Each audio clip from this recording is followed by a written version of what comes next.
에녹서 제4부 지상의 피 비린내가 하늘에 닿다. 헤르몬 산의 차가운 정상에서 맺어진 타락. 파수꾼들의 피의 결탁은 단순히 한 세대의 비극을 넘어온 우주적 질서를 뒤흔드는 거대한 재앙의 서막이었습니다. 하늘의 영광스러운 직무를 저버리고 지상의 정욕을 선택한 200명의 천사는 창조주께서 정하신 신성한 경계를 완전히 무너뜨리고 인간 여인들과 결합하는 전대미문의 대역죄를 저질렀습니다. 이 불경한 결합의 결과물로 지상에 태어난 존재들, 즉 네피림이라 불리는 거인들은 인류의 역사와 생태계가 결코 감당할 수 없는 탐욕과 파괴의 화신들이었습니다. 에녹서의 상세한 증언에 따르면 이들의 신장은 산맥의 높이를 가릴 만큼 거대했습니다. 그들의 신진대사와 식욕은 지상의 모든 생산 능력을 아득히 초과하는 괴물 같은 수준이었습니다. 처음 거인들이 태어났을 때 인간들은 그들의 압도적인 체구와 신비로운 힘에 매료되어 그들을 하늘에서 내려온 신의 아들들이라 칭송하며 숭배의 제단을 쌓기도 했습니다. 그러나 그 어리석은 숭배는 곧 처참한 생존의 공포로 변했습니다. 거인들은 하루에 수만 명의 인간이 먹어야 할 곡식과 과실을 단 한 입에 삼켜버렸고 지상의 비옥한 토지가 생산해내는 모든 식량을 순식간에 황무지로 만들어버릴 만큼 끝도 없이 먹어 치웠습니다. 지상의 모든 식량 자원이 바닥나고 대지가 황폐해지자 거인들은 마침내 자신들을 신처럼 경외하던 나약한 인간들에게 굶주린 눈길을 돌리기 시작했습니다. 평화로웠던 고대의 마을들은 단 하룻밤 사이에 거인들의 잔혹한 사냥터이자 거대한 식탁으로 변모했습니다. 인간들은 이제 거인들에게 대화의 상대나 영적인 존재가 아니었습니다. 그저 자신의 거대한 위장을 채울 신선한 단백질 덩어리이자 무료함을 달래기 위해 찢어밟힐 장난감에 불과했습니다. 에녹은 환상 속에서 거인들이 인간의 산 살점을 뜯어먹고 솟구치는 피를 마시는 참혹한 지옥도를 목격하며 영혼이 무너져 내리는 통곡을 쏟아냈습니다. 지상은 이제 창조주가 빚으신 낙원이 아니라 타락한 존재들이 내뿜는 살육의 광기와 죽어가는 이들의 처절한 비명이 가득한 거대한 공동묘지가 되어갔습니다. 땅은 이제 비옥한 생명력을 잃고 무고하게 죽어간 이들의 핏물로 붉게 물들어 썩어가는 시체 냄새를 풍기고 있었습니다. 거인들의 폭정은 여기서 그치지 않았습니다. 그들은 공중의 새와 땅 위의 짐승, 심지어 바다 속의 물고기들까지 닥치는 대로 유린하며 창조주가 세우신 모든 생태계의 질서를 완전히 도륙했습니다.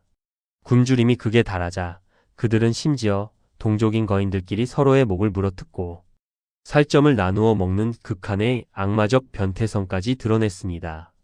이러한 참상은 단순히 육체적인 도륙에만 그치지 않았습니다. 타락한 파수꾼들의 우두머리 중 하나인 아사엘은 인간들에게 철을 재련하여 칼과 방패, 투구와 갑옷을 제조하는 법을 전수함으로써 이 땅에 전쟁이라는 조직적이고도 잔혹한 살인 기술의 씨앗을 심었습니다. 인간들은 이제 거인들의 위협뿐만 아니라 같은 형제끼리 서로의 심장을 금속 무기로 겨누는 광기 어린 투쟁에 휘말리게 되었습니다. 아사엘은 여기서 멈추지 않고 여인들에게 값비싼 보석을 세공하는 법과 눈, 주위를 화려하게 장식하는 안료 사용법을 가르쳤습니다. 이는 인간의 마음속의 내면의 경건함과 소박함이 아닌 외형의 유혹과 음란함, 그리고 타인을 지배하려는 허영심이 독처럼 퍼지게 만드는 악마적 기술이었습니다. 세미야자는 천사들만이 공유하던 신성한 마법과 주술을 전수하여 인간들이 창조주가 아닌 귀신의 힘을 의지하게 만들었으며 바르카이엘과 코카비엘은 별의 움직임을 왜곡하여 해석하는 점성술로 미래에 대한 불안과 공포를 조장했습니다. 아르메로스는 주술을 푸는 법을 가르쳤고 바라키엘은 구름의 징조를, 에제키엘은 구름의 지식을 인간들에게 누설했습니다. 이 금지된 지식들은 인간의 영혼을 풍요롭게 하기는커녕 오직 파괴와 타락, 그리고 신성을 모독하는 도구로 전락했습니다. 지상은 이제 거대한 주술의 현장이자 폭력의 실험실이 되었으며 창조의 진리는 어둠 속에 완전히 매몰되었습니다. 무지했던 인간들은 이 강력한 기술들에 취해 자신들의 창조주를 배반하고 타락한 천사들을 신으로 모시며 멸망의 길을 자초했습니다. 죽어가는 인간들의 처절한 비명과 억울하게 살해당한 영혼들의 통곡은 마침내 대지를 넘어 구름을 뚫고 저 높은 천상의 문턱을 두드리기 시작했습니다. 땅은 더 이상 그 자식들이 흘린 피를 담아낼 수 없어 하늘을 향해 복수를 부르짖었습니다. 오 지구하신 만군의 주여, 당신의 형상을 닮은 피조물들이 저 배신자들과 괴물들에 의해 짐승처럼 도살당하고 있나이다. 우리의 피가 이 땅을 적시니 제발 굽어 살피시고 공의의 심판을 내려주소서. 이 부르짖음은 단순한 소리가 아니라 영적인 공기를 찢는 강력한 파동이 되어 하늘의 성소를 뒤흔들었습니다. 지상의 피 비린내는 영적인 정결함을 상징하는 천상계에까지 도달하여 창조주의 보좌를 호위하던 네 대천사로 하여금 고개를 들고 지상을 직시하게 만들었습니다. 바로 이 절체절명의 시점, 에녹서 9장은 하늘의 가장 높은 곳에서 우주의 질서를 집행하던 4명의 위대한 대천사들, 즉 미카엘과 가브리엘, 라파엘과 우리엘의 움직임을 포착합니다. 그들은 거룩한 빛의 창을 열고 지상을 내려다 보았습니다.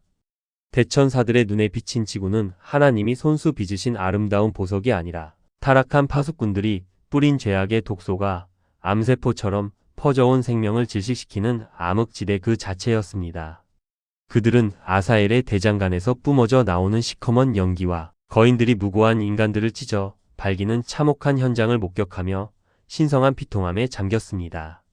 하늘의 파수꾼들이 인간을 지키고 가르치라는 사명을 저버리고 오히려 지상을 유린하는 광경은 천상의 존재들에게도 감당하기 힘든 우주적 배신이었습니다. 대천사들은 지상의 피 비린내가 왜 이토록 진동하는지, 왜 영혼들이 복수를 부르짖는지 그 실체를 확인하고 엄중한 결의에 찼습니다. 4명의 대천사는 마침내 결의를 다지고 창조주의 보좌 앞으로 나아갔습니다. 그들의 발걸음이 옮겨질 때마다 천상은 엄숙한 긴장감과 장엄한 진동으로 가득 찼습니다. 그들은 만군의 주, 영원한 통치자 앞에 엎드려 지상의 참상을 낱낱이 고발하기 시작했습니다. 지고하신 분이시여, 만왕의 왕이시여, 지상이 그 자식들인 거인들이 흘린 불결한 피와 인간들의 억울한 눈물로 가득 찼나이다. 죽은 자들의 영혼이 하늘의 문 앞에 모여 통곡하며 당신의 공의를 구하고 있나이다. 주여, 당신은 모든 것을 아시면서 왜 이 암흑을 묵과하시나이다. 아사엘은 지상의 모든 불의를 가르쳤고 하늘의 비밀을 누설하였나이다. 세미야자는 당신이 주신 권능을 정욕과 바꾸어 이 땅을 더럽혔나이다. 대천사들의 목소리는 온 우주를 울리는 거대한 천둥소리가 되어 보좌 주위를 맴돌았습니다. 대천사들의 보고는 계속되었습니다. 주여 보소서. 인간들은 이제 당신을 경외하는 법을 잊고 천사들이 누설한 금지된 마법과 전쟁의 기술에 미쳐 서로를 도살하고 있나이다. 거인들은 당신의 창조 질서를 모독하며 지상의 모든 기운을 빨아먹고 있나이다. 땅은 이미 오염될 대로 오염되어 그 비명이 성소에까지 닿았으니 창조주여, 언제까지 이 참혹한 광경을 지켜만 보시겠나이다. 당신의 피조물들이 짐승처럼 도살당하는 이 현장을 정의의 눈으로 심판하여 주소서. 그들은 단순히 정보를 전달하는 사자가 아니라 무너진 우주의 법도를 바로 세워달라는 거룩한 청원자들로서 보좌 앞에 섰습니다. 천상의 모든 군대 또한 이 보고를 들으며 숨을 죽였습니다. 한때 형제였던 파수꾼들의 타락이 불러온 이 처참한 결과물 앞에 하늘은 깊은 슬픔과 함께 심판의 검을 예비하는 서늘한 공의의 기운으로 가득 찼습니다. 지상의 피 비린내는 여전히 하늘을 향해 솟구치고 있었고 무고한 자들의 영혼은 보좌 아래에서 복수를 부르짖고 있었습니다. 이제 우주의 시계는 파멸의 정점을 가리키고 있었고 영원토록 침묵하실 것 같던 지고하신 분, 모든 존재의 근원이신 창조주께서 마침내 그 어미로운 입술을 열어 우주를 뒤흔드는 판결을 내리실 차례였습니다. 이것은 단순히 한 시대를 끝내는 선언이 아니라 오염된 우주를 다시 정화하고 새로운 창조의 질서를 세우기 위한 거대한 심판의 신호탄이었습니다. 대천사들은 고개를 숙인 채 만물의 주권자로부터 내려올 그 지엄한 명령을 기다렸습니다. 그 명령이 떨어지는 순간 지상은 전례 없는 정화의 폭풍 속으로 던져질 것이며 타락한 존재들은 그들이 저지른 죄의 무게만큼 처절한 응징을 맞이하게 될 것입니다. 네 대천사의 비통한 보고와 지상에서 올라오는 피의 부르짖음이 천상의 성소를 가득 채웠을 때 영원한 정적 속에 잠겨있던 지구하신 분의 보좌로부터 온 우주를 진동시키는 창조주의 음성이 마침내 울려 퍼졌습니다. 그 음성은 자비로우면서도 서늘한 공의를 담고 있었으며 하늘의 모든 군대와 지상의 모든 생명체가 숨을 죽여야 할 만큼 엄중했습니다. 창조주께서는 가장 먼저 대천사 우리엘을 부르셨습니다. 우리엘아, 너는 지금 즉시 땅으로 내려가 람에게 아들 노아를 찾아라. 나의 이름으로 그에게 말하여 곧 온 지면에 감당할 수 없는 대홍수가 닥칠 것임을 경고하라. 그는 이 타락한 세대의 마지막 의인이니 그와 그의 가족이 살아남아 인류의 순수한 씨앗을 보존할 수 있도록 구원의 방주를 예비하게 하라. 이것은 파멸의 선고인 동시에 멸망해가는 인류를 향한 하나님의 마지막 긍휼이자 새로운 창조를 위한 거룩한 안배였습니다. 이어지는 명령은 더욱 단호하고 처절했습니다. 창조주께서는 라파엘을 향해 반역의 원흉 중 하나인 아사엘에 대한 처벌을 명하셨습니다. 라파엘아, 너는 지상의 모든 불의와 살육의 기술을 가르쳐 인류의 영혼을 도륙한 아사엘의 손과 발을 쇠사슬로 결박하라. 그리고 다두엘 광야의 깊고 험한 시면 속에 구덩이를 파고 그를 던져 넣어라. 그 위를 날카롭고 거친 돌들로 덮어 영원한 어둠 속에 가두고 최후 심판의 날에 그가 영원히 타오르는 유황 불길 속에 던져질 때까지 결코 빛을 보지 못하게 하라. 아사엘이 인간에게 전수했던 화려한 장신구와 날카로운 철제 무기들은 이제 그를 구원할 수 없었으며 그는 자신이 타락시킨 인간들의 비명만을 영겁의 시간 동안 메아리처럼 들어야 하는 형벌의 주인공이 되었습니다. 창조주의 진노는 타락한 지식의 뿌리를 이토록 철저하게 도려내셨습니다. 가브리엘에게는 지상을 유린하던 거인 네피림들을 향한 공의의 칼날이 맡겨졌습니다. 가브리엘아, 너는 저 음란한 자들의 자식들, 즉 창조 질서를 파괴하고 태어난 괴물들 사이로 들어가라. 그들의 내면에 시기와 질투, 그리고 억눌린 관계에 불을 질러 그들이 서로를 세상에서 가장 증오하는 원수로 여기게 하라. 형제가 형제를, 자식이 아비를 도륙하는 극한의 혈투 속에 스스로 멸절하게 하라. 그들에게는 영원한 생명의 안식은커녕 단 하루의 평화도 허락되지 않을 것이며 그들의 아비인 파수꾼들은 자식들이 처참하게 무너져가는 과정을 눈뜨고 지켜보는 영혼의 고문을 겪게 될 것이다. 이는 죄악의 씨앗이 스스로를 파멸시키게 만드시는 하나님의 무서운 지혜의 집행이었으며 지상의 비명에 대한 공의로운 응답이었습니다. 마지막으로 하늘 군대의 총사령관 미카엘에게는 반역의 주동자 세미야자와 그를 따랐던 200명의 파수꾼들을 향한 최종 선고가 떨어졌습니다. 미카엘아, 너는 세미야자와 그를 따르는 모든 반역자에게 가서 그들의 영원한 저주를 선포하라. 그들의 자식들이 지상에서 전멸하는 비참한 광경을 똑똑히 지켜보게 한 후에 그들을 땅의 가장 깊고 어두운 골짜기에 70세대 동안 결박하여 가두어라. 세상 끝날에 그들이 영원히 타오르는 불의 구덩이로 던져질 때까지 그곳은 그들의 무덤이 될 것이다. 하늘의 거룩한 파수꾼으로 부름받았던 고귀한 존재들은 이제 우주의 쓰레기처럼 버려져 심판을 기다리는 처참한 배신자의 처지로 전락했습니다. 그들이 누렸던 영광은 이제 그림자조차 남지 않았습니다. 창조주의 명령이 떨어지기가 무섭게 정적에 잠겨있던 천상은 거대한 군대의 발걸음 소리로 진동하기 시작했습니다. 이것은 단순히 물리적인 이동이 아니라 우주의 질서를 바로잡으려는 거룩한 분노의 표출이었습니다. 대천사 가브리엘이 가장 먼저 지상으로 내려와 거인들의 마음속을 자극하자 지상은 상상조차 할 수 없는 광란의 전장으로 변했습니다. 어제까지 함께 인간을 사냥하며 공포를 전파하던 거인들은 이제 서로를 찢어발기며 산을 무너뜨리고 강줄기를 메우는 처절한 혈투를 시작했습니다.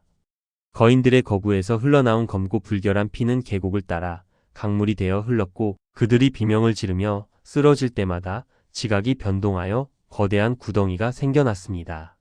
동시에 대천사 라파엘은 아사엘을 추격하여 그를 빛의 사슬로 묶어 광야의 시면 속으로 매장했습니다. 미카엘 역시 세미야자와 파수꾼들을 차례로 제압하여 지하 감옥으로 끌고 갔습니다. 지상은 이제 거인들의 시체와 타락한 천사들의 잔재로 뒤덮여 거대한 공동묘지처럼 변해버렸습니다.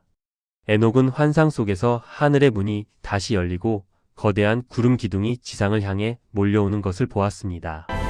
그것은 세상을 뿌리째 씻어내고 다시 시작하려는 창조주의 거룩한 눈물이자 정화의 물줄기였습니다. 에녹은 마지막 사명을 띠고 노아에게 다가가 이 모든 진실을 전달했습니다. 다가올 대홍수는 멸망의 기록이 아니라 구원의 기록이며 불의한 세상을 씻어내고 거룩함을 회복시키려는 하나님의 처절한 사랑의 표현이었습니다. 에녹서 제사부는 이렇게 지상의 비명에 응답하신 하나님의 심판과 대천사들의 집행으로 막을 내립니다.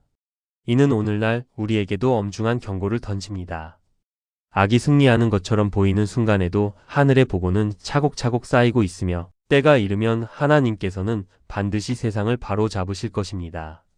이제 역사는 대홍수라는 거대한 전환점을 향해 달려갑니다. 에녹의 목소리는 오늘 우리 가슴 속에서 다시 살아 숨쉬고 있습니다. 시청해주신 여러분 진심으로 감사합니다.